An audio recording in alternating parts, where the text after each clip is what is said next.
Okay, so I have a next one. I have an older game score right here. This is from August 5th on 2019. And I'm not going to say which one I played, and I haven't looked at this game for a while. So we'll just go through. It's not a terribly long game. It might be interesting.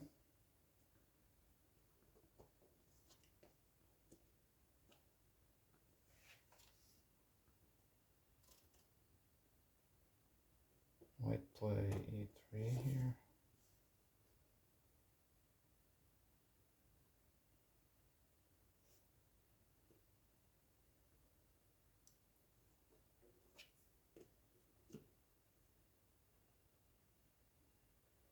And black played interesting knight e4.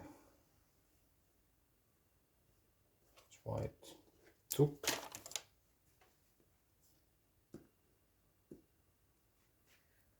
Then he played knight to here. The next move is kind of interesting. Black supports this pawn. What does white do? White castles.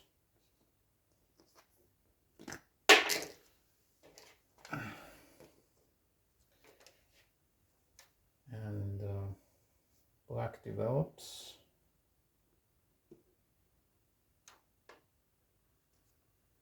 And white counters this by knight to c4, hitting the bishop here. So now it's black to move here. How is he going to react with this threat?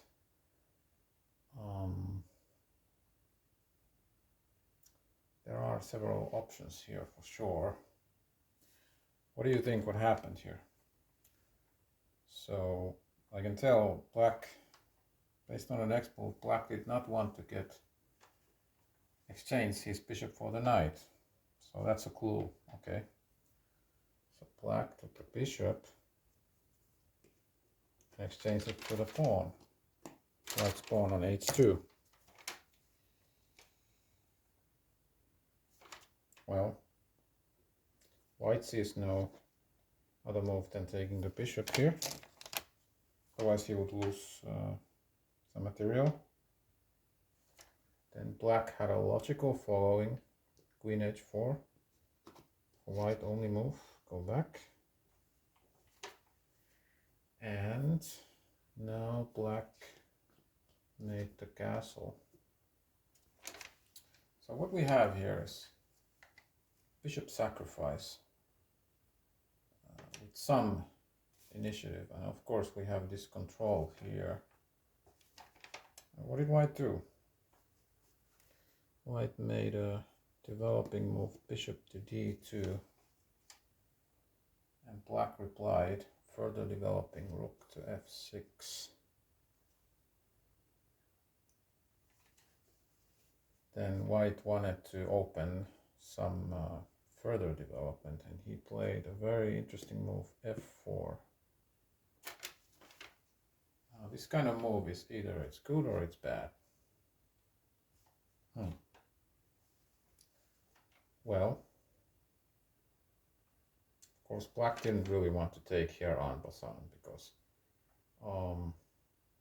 then that would help white's development. Instead, black played rook to h6. So what is he going to do here? Is he going to make the king? Not quite. The king can escape here. Yeah. Let's see. Okay, white's move. White played the knight into a commanding post on e5. Again, black to move. So, like I said, there's nothing really here happening now. So black actually played knight to d7, challenging this knight perhaps. And white played here another active move, bishop b4. And Now it's interesting that I said black was challenging this knight. Perhaps so, but black did not take it, but instead he played the knight on f6. Perhaps the knight can join these two, because normally you need 3 pieces to attack, at least to attack the king, let's say. That would be 1, 2, 3, so let's see what happens here. Well, white played c4, taking space on the queen side. And sure enough, black played knight to g4. Now it's a very, very serious threat of mate in 1 here on h2. So white has to react, and the natural reaction is to exchange here. Okay. Certainly, black doesn't want to take with the queen because that would not be good. So take with the pawn. F takes g4. And it's white to move here. It's an interesting situation, and white made a very active move of queen to f4, queen to a4, obviously. And now we can see what he is actually. Well, if black would play this with a mate threat here or here, then this would be quite nasty. Damn, that's made the other way around. Yeah, this happens in chess. Okay, this happens. So black did not play g3, but he has to stop the mate somehow. Yeah, how did he do that? Moving the king to f7 is not so lucrative,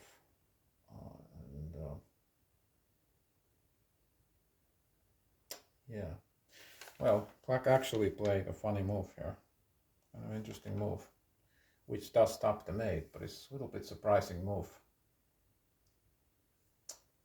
Black played bishop to d7, and sure enough, white saw no harm in taking it. Just take the bishop.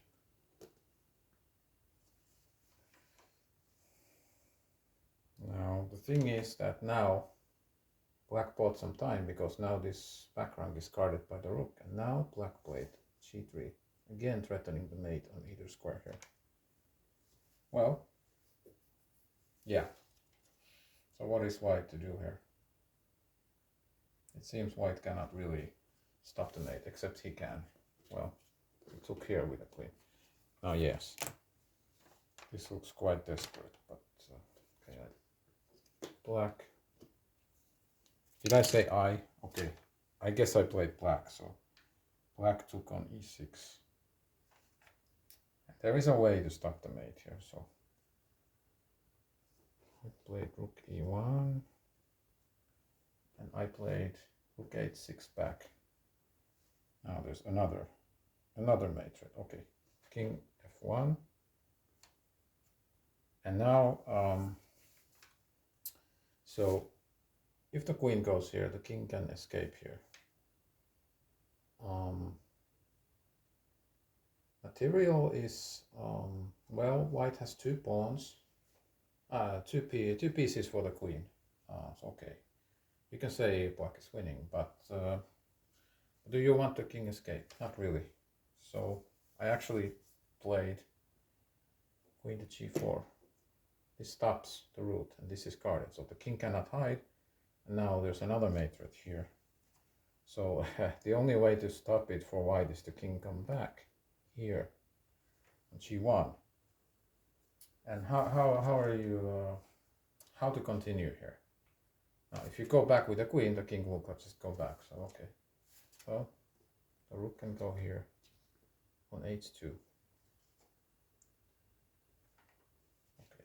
Now it's getting desperate for white. Okay, white played bishop e7,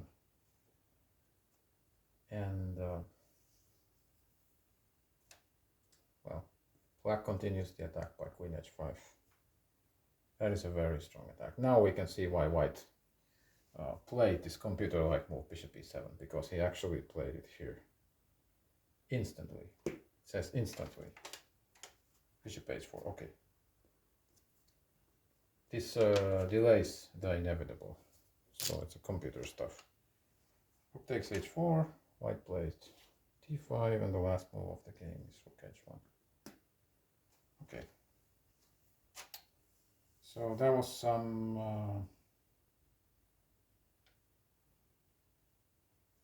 27 moves, so not quite a miniature, but still a fun game, I suppose. This was actually me playing against a Turbostar computer from Scisys, level 7. This was a match game. And I believe this was the last game of the match. So this was the match-ending game. Kind of fun game. The bishop sack early in the game on move 8 here on h3 was actually a speculative. It was not entirely correct, but it was successful though. I like to play against and with the computers. It's fun.